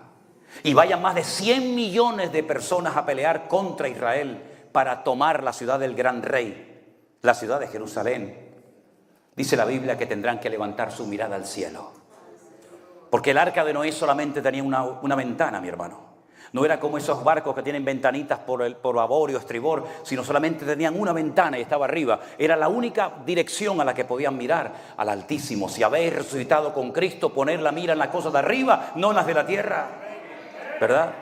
Pues cuando ellos estén ya con la soga al cuello y ya no digan, no podemos más, nos van a destruir, es entonces cuando Él vendrá y pondrá sus pies sobre el monte de los olivos y el monte se partirá y todo ojo le verá y todos se nos revelarán delante del gran rey, aleluya, de toda la tierra.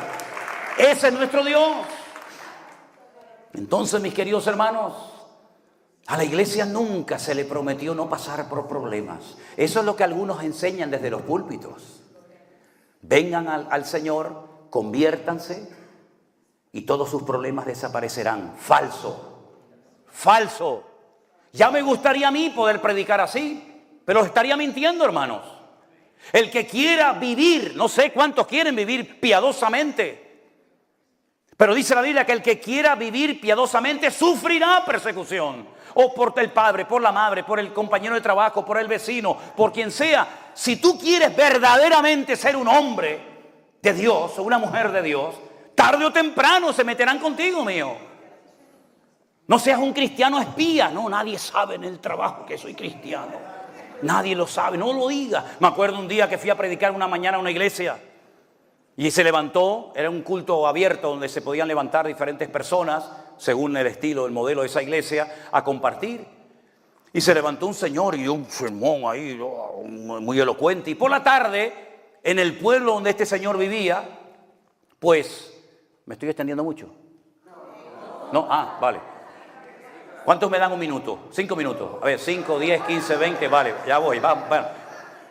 Cuando vamos por la tarde a una campaña evangelística al pueblo donde este señor vivía, y había una plataforma, y yo era el evangelista, el que iba a predicar al aire libre, este señor veo que me viene y me coge así por el brazo y me dice, tengo que hablar contigo, y me lleva a un lado, y le digo, ¿qué te pasa, muchacho?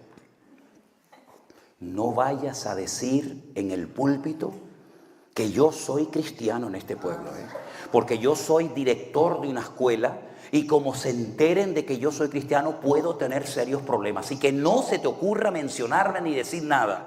No diga, el Señor tal, está aquí nuestro hermano. Nada ni se te ocurra. Un cristiano espía. En la iglesia, muy valiente. En la calle, un cobarde. Y la Biblia dice que el que se avergüenza de mí delante de los hombres, yo me avergonzaré delante de él, delante de mi Padre. Entonces, si tú quieres vivir conforme a la voluntad de Dios, prepárate. Es que me pueden echar del trabajo. ¿Y qué? ¿O es que no han echado del trabajo y no han torturado y no han encarcelado y no han echado de muchos lugares a hermanos nuestros a lo largo de la historia? ¿O es que tú y yo somos mejor que nuestros hermanos del pasado? ¿Estamos dispuestos a pagar un precio? ¿O a qué rayo viniste tú a Europa, mijo? A ganar dinero, a ahorrar para comprarte una casita en Bolivia, en Ecuador, en Perú, y cuando te jubiles te vas allí con las gallinas y con los chanchitos a disfrutar de la vida. Ese es tu plan de vida. Te equivocaste, mi hermano. Nosotros ya no tenemos plan personal ni agenda. Nuestra agenda, nuestra vida la dirige el Rey de Reyes y el Señor de los Señores, mi hermano. Esa es la cruda realidad. Y si mañana el Señor te lleva a otro lugar, tú tienes que ir con gozo y con alegría. Y es que claro, es que aquí gano $10,000, aquí gano 10,000. Y si voy allí, claro, si voy a España, pues voy a ganar 1,500. ¿Y qué? ¿No dice la Biblia que el justo por la fe vivirá? ¿Dónde están los valientes hoy en día? Porque la Biblia nos da la lista de hombres valientes, pero hoy en día para buscar hombres valientes, a ver si los encuentras. Y la Biblia nos enseña que en los últimos tiempos la iglesia también va a ser sacudida. ¿Saben por qué? Porque la iglesia no está en su mejor momento. Esa es la cruda realidad. La iglesia está muy dividida, muy fraccionada. Mucho afán de protagonismo, muchas peleas. Quítate tú para ponerme yo. Me enfado en la iglesia, no me hacen caso, por lo que sea, me voy a la esquina, abro un local y me monto una iglesia y mañana soy pastor. Y hay así de gente, así en todas partes. ¿Qué pastor este hombre? ¿Qué pastor? ¿De quién te ha hecho aquí pastor? No, yo me he hecho pastor. Dios me levantó. Como se me acercó una vez a mí en la iglesia y me dice, pastor, vengo a darte un dato, una información. Digo, ¿qué pasó? Me dice, anoche estaba orando y el Señor me dijo que soy pastor y profeta. Y yo le dije, muy bien, me parece muy bien. ¿Y ahora qué quieres? ¿Qué quieres ahora? No, yo como soy pastor y profeta, voy a abrirme mi propia iglesia. Y la abrió. Y así nos va. Por eso la iglesia, que tiene todavía tantas manchas y tantas arrugas, va a tener que ser sacudida, porque la Biblia dice que es hora de que el juicio empiece por la casa de Dios. Y yo me temo que aquí en Holanda el corazón de la iglesia y de ustedes pues es exactamente igual que si te vas a Guatemala, a España o a donde quiera que sea. Claro que la iglesia pasará por luchas y por pruebas. Pero la Biblia nos da un dato y es el último que comparto en esta mañana, porque de este tema podría estar hablando días y días. ¿Cuándo se producirá entonces ese encuentro con Cristo? Yo dije hace un rato, hoy no. ¿Se acuerdan que lo dije? De momento no ha venido. ¿Cuándo se producirá entonces ese encuentro? ¿La Biblia lo dice? Claro que lo dice. Claro que lo dice. Primera de Corintios capítulo 15, y esta es la última porción que les comparto en esta mañana. Primera de Corintios capítulo 15 es un capítulo monográfico, es decir, habla de un solo tema. No mezcla diferentes temas en el mismo pasaje, sino que es un capítulo que va desarrollando un tema central que es la resurrección. lo que se conoce como la anastasis, la transformación como de gusano a mariposa, para que me entiendan. Primera de Corintios capítulo 15, es un capítulo muy extenso, pero yo voy a leerles los versículos 51 y 52. Repito, Primera de Corintios 15, versículos 51 y 52. Dice la palabra del Señor así: he aquí os digo un misterio, algo que no se ha contado nunca. Eso es la palabra misterio, un secreto. Yo voy a revelarles un secreto, y es el siguiente: no todos dormiremos, pero todos seremos transformados. Amén. En un momento, en un abrir y cerrar de ojos. ¿Cuándo? ¿Cuándo? A la final trompeta. Porque se tocará la trompeta y los muertos en Cristo, los muertos serán resucitados incorruptibles y nosotros seremos transformados. ¿Cuándo se produce esta resurrección? ¿Cuándo seremos transformados? ¿Cuándo nos reuniremos con el Señor? A la final trompeta. No lo digo yo, lo dice la Biblia. La pregunta es, ¿y esto de las trompetas qué tiene que ver? Porque el libro del Apocalipsis relata 21 juicios diferentes en 3 grupos de 7, 7 y 7. Empezando por el capítulo 6 de Apocalipsis, los 7 sellos, caballos que van cambiando de color, que todo eso tiene una explicación. Se habla del jinete, pero se habla a través del caballo. Terminan los 7 sellos y comienzan los 7 toques de trompeta. Terminan los toques de trompeta y comienza entonces las 7 copas de la ira, que es cuando marcan a la gente con la marca, ¿se acuerdan? Pablo dice, en un momento y en un abrir y cerrar de ojos, se tocará la trompeta y los muertos serán resucitados incorruptibles y nosotros seremos transformados a la final trompeta. Hasta que toque la última trompeta, tienen que pasar 7 sellos. Cuando terminan los 7 juicios o 7 sellos, empiezan otros 7 juicios más, hasta llegar al 7º toque de trompeta. Y es ahí donde dice Pablo que se producirá la resurrección de los muertos y nuestra reunión con Él, y viviremos por la eternidad con el Señor. Entonces usted tiene que leer a partir de hoy urgentemente el Apocalipsis, para saber de los 7 sellos cuántos ya se han producido, si es que se ha producido alguno, o se han producido todos. Y usted posicionarse y decir, cuidado, estamos aquí o estamos allá, y saber cómo comportarse. Pero como conclusión final de todo esto, por supuesto, Cristo viene pronto. Pero Él no retarda su promesa según algunos la tienen por tardanza, sino que es paciente para con todos, no deseando que ninguno perezca, sino que todos procedan al arrepentimiento. ¿Sabes por qué todavía no ha venido el Señor? No porque no tenga ganas, porque si nosotros tenemos ganas, unas veces más y otras veces menos, que Él venga, ¿cuántas ganas tendrá el Señor de encontrarse con nosotros? Amén, hermanos. Pero todavía le está dando oportunidad a muchos para que se arrepientan, para que se reconcilien con Él. Y si en esta mañana entre nosotros hay alguien que se ha enfriado, que se ha apartado de los caminos del Señor, vuelve a Cristo hoy antes de que sea demasiado tarde. Si alguien nunca ha recibido al Señor Jesús como su Señor y Salvador personal, hoy, aquí y ahora es el momento de arrepentirte de tus pecados y nacer de nuevo. Tal vez tienes una religión, como muchos dicen, yo soy católico. Otros dicen, no, yo nunca fui católico, pero fui protestante. ¿Y eso de qué sirve? ¿Cristo era católico? ¿Cristo era protestante? ¿Era pentecostal? ¿Era bautista? ¿Era metodista? No, era judío. No tenía nada que ver con esas religiones. Los latinoamericanos fueron o son católicos porque los españoles fueron a América y conquistaron aquellas tierras. Pero si en vez de ir los españoles hubieran ido los ingleses, hubieran ido los árabes, ustedes nunca hubieran sido católicos. Tú no elegiste la religión te eligió a ti, ¿verdad? No fue algo que tú tomaste, de decir yo quiero ser católico o esto o aquello, sino te lo impusieron desde la cuna. Y cuando te bautizaron ni te acuerdas, ¿verdad? Ni te acuerdas de aquello, porque era por presión, no por convicción. Pero ahora el Señor viene y te dice, Yo no te ofrezco una religión. Religión es religa, reluga, relegar, es del latín, atarse, volverse a atar, otra atadura más, otra cadena más. Cristo vino para traer libertad a los cautivos y vista a los ciegos y vida en abundancia. Por eso quiero que todos cerremos nuestros ojos en esta mañana. Y te vuelvo a preguntar, ¿qué vas a hacer con el Señor Jesucristo en tu vida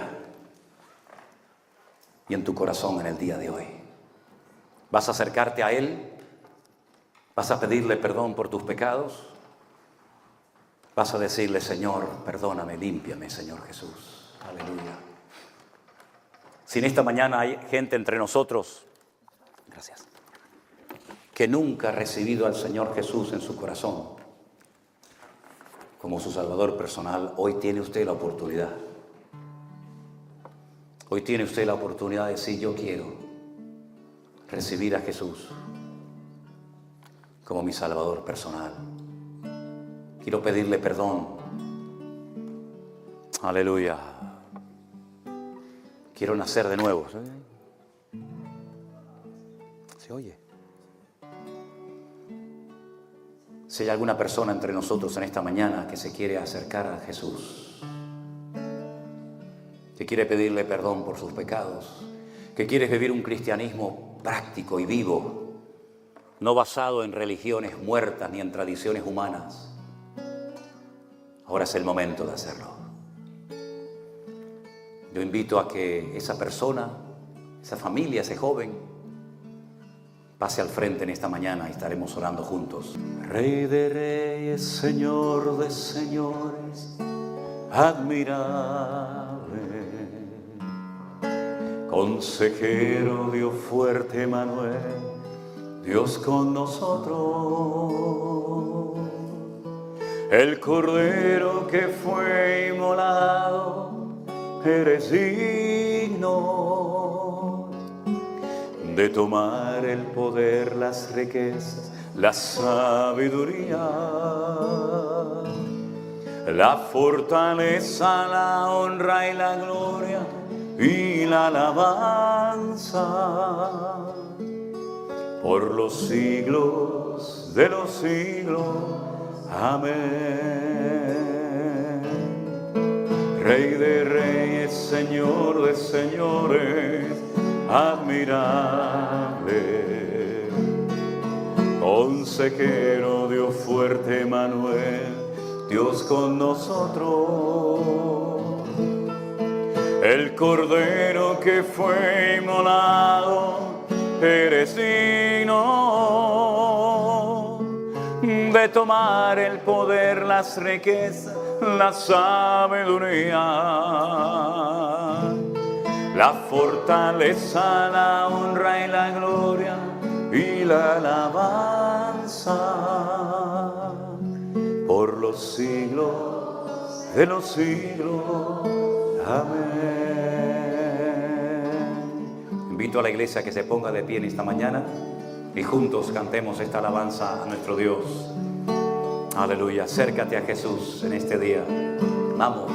Rey de reyes, Señor de señores, admirable, consejero, aleluya. Canta fuerte. A nosotros, el Cordero que fue inmolado, eres digno de tomar el poder, las riquezas, la sabiduría, la fortaleza, la honra y la gloria, la alabanza por los siglos de los siglos. Amén. Rey de reyes, Señor de señores, admirable, consejero, Dios fuerte, Emanuel, Dios con nosotros, el Cordero que fue inmolado, eres digno de tomar el poder, la riqueza, sabiduría, la fortaleza, la honra y la gloria y la alabanza por los siglos de los siglos. Cántale al Señor, iglesia amada, fuerte todos. Rey de reyes, Señor de señores, admirable. Sé que... Amén. Canta tú, sí. Amén. Aleluya. Sí, Señor. El poder, las riquezas, la sabiduría. ¡Vamos! La fortaleza, la honra y la gloria, la alabanza por los siglos de los siglos. Amén. Por los siglos de los siglos. Amén. Por los siglos de los siglos. Amén.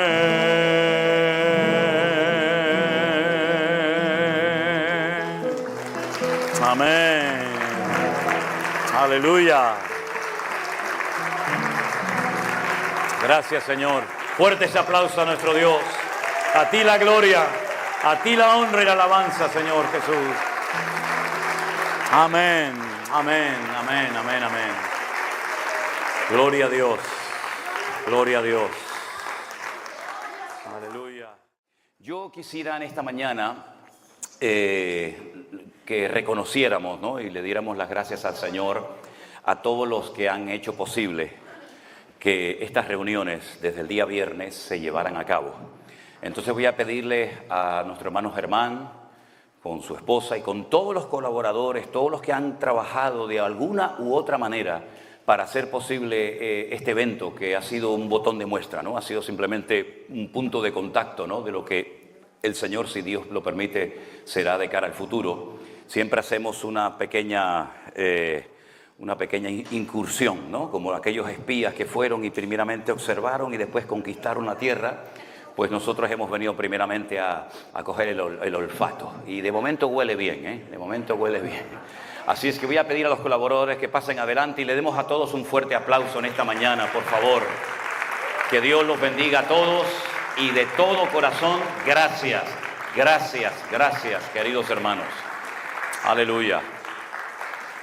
Parece mentira, pero detrás de cualquier cosita que se haga, cualquier esfuerzo que se haga, siempre hay gente detrás que ayuda, que llama por teléfono, que consigue los lugares, los precios, etcétera, etcétera. Y yo siempre digo en todos los eventos a los que voy, sea aquí en Holanda o donde sea, que a mí siempre me toca la parte fácil. Yo hago la parte sencilla. Yo vengo, comparto la palabra del Señor, pero detrás de todo esto hay esfuerzo. Yo no conseguí este lugar. Yo en mi vida había estado en este sitio. No tengo contacto, no hablo el idioma de este país. Pero estos hermanos, gracias al Señor, a cada uno de ellos que se esforzaron y cada uno en su parte, ¿no? Cada uno en su terreno, pues hicieron posible que nosotros estuviéramos aquí. Y yo públicamente, de verdad, de todo corazón, les quiero dar las gracias a ustedes. Creo que fue Germán el que consiguió este lugar. Así que, ¿por qué no pasas adelante y nos cuentas un poquito? Y si quieres nos presentas a los hermanos para que los conozcan. ¿Te parece? ¿Sí? Venga, adelante. Venga, por favor. Ahí. No, pues cómo conseguimos el lugar. Fue un poco difícil porque el pastor me dio una fecha y estuvimos buscando por toda parte, casi no encontramos un lugar y bueno, al final llegamos acá, hablamos con las personas que son responsables del lugar y nos dijeron, mira, el lugar normal, Gloria a Dios, ese fin de semana está alquilado. Pero vamos a ver qué podemos hacer. Y bueno, al final pues pudieron arreglar todo de forma que pudiéramos utilizar el lugar. Entonces, de ya fue un milagro, ¿no? amén. Aparte de eso, yo le decía al pastor, esperábamos, no sé, 50, 100 visitantes. Y me dice, no, tienes que conseguir un lugar para el doble. Entonces, pues las cosas se dieron y gracias a Dios estamos acá. Y bueno, yo lo que hice fue coordinar, ¿no? Encontrar el lugar, hacer el contrato, pero en realidad los que hicieron el trabajo duro, fuerte, de organizar, de comprar regalos, de recibir a la gente, de poner las flores, fueron ellos. Entonces, gloria a Dios que hay un equipo. Gloria a Dios. Amén, amén. Gracias a Dios. Qué bueno, qué bueno.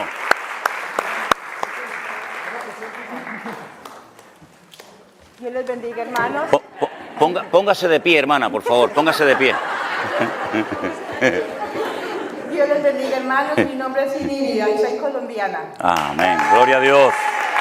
Los hermanos, mire, déjeme que les confiese un secreto. Cuando yo llegué aquí el primer día, yo siempre he sido muy cortado para estas cosas. Ustedes me ven muy así, pero yo toda mi vida he oído de todo esto, de la gente, de las aglomeraciones. Créanme, soy todo lo contrario a lo que ustedes ven. Y cuando yo llegué, yo dije, gloria a Dios, me libré de estar delante de la gente, de saludar. Han invitado a otro pastor. Ahí me quedo sentadito a escuchar la palabra, porque yo cuando vi a este hombre con esta pinta, yo dije, oye, han traído a un tremendo predicador, porque es el hombre más elegante que yo he conocido en mi vida. Amén, hermano. Dios te bendiga, hermanito. Dios le bendiga. Ahí va, vamos. Dios le bendiga, hermanos. Qué bueno. Mi nombre es Michael. Ya está, ahí está. ¿Y la mamá dónde está la mamá de Michael? Ah, aquí está, venga para acá, hermanito. Hable un poquito más que su niño, hable un poquito más, diga algo. Está contenta, hermanita. Muy buenos días con todos. Realmente es un milagro, como dijo el hermano, ¿no? Yo soy de hablar demasiado y tengo mucho miedo. Pero aquí mi hijo... No se preocupe que yo estoy aquí. Habla así, palabra y ya Gloria está. a Dios. Realmente estamos tan agradecidos que todos vosotros estéis aquí. Y damos gloria a Dios poder recibir la palabra y disfrutar, ¿no? Porque para mí es el día más grande, más hermoso de mi vida. Porque el día de ayer era pasado y mañana no sabemos.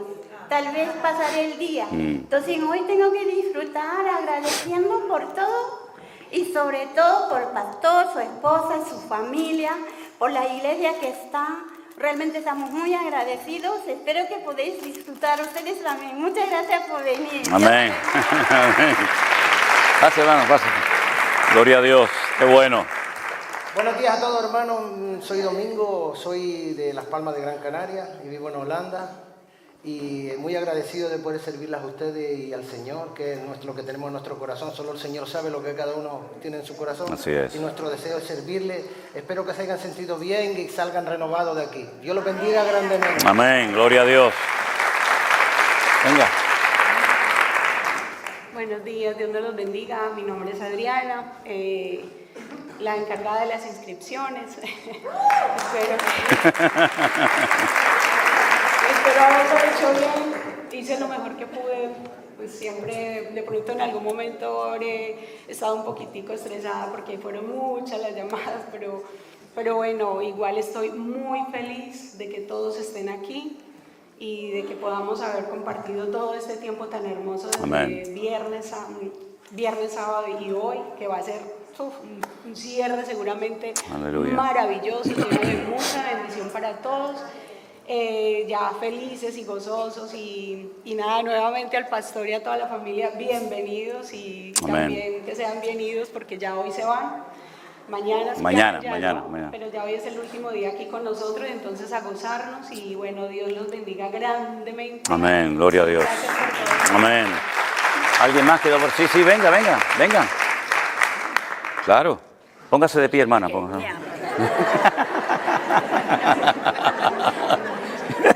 hermanos, ¿Eh? ¿Cómo que no la ven? Que no la ven. Espera, ponte por allá para que te vean. Ponte ahí. Venga, ahí la vemos todo. Acérquese aquí. Bueno, hermanas, yo vengo de Bruselas.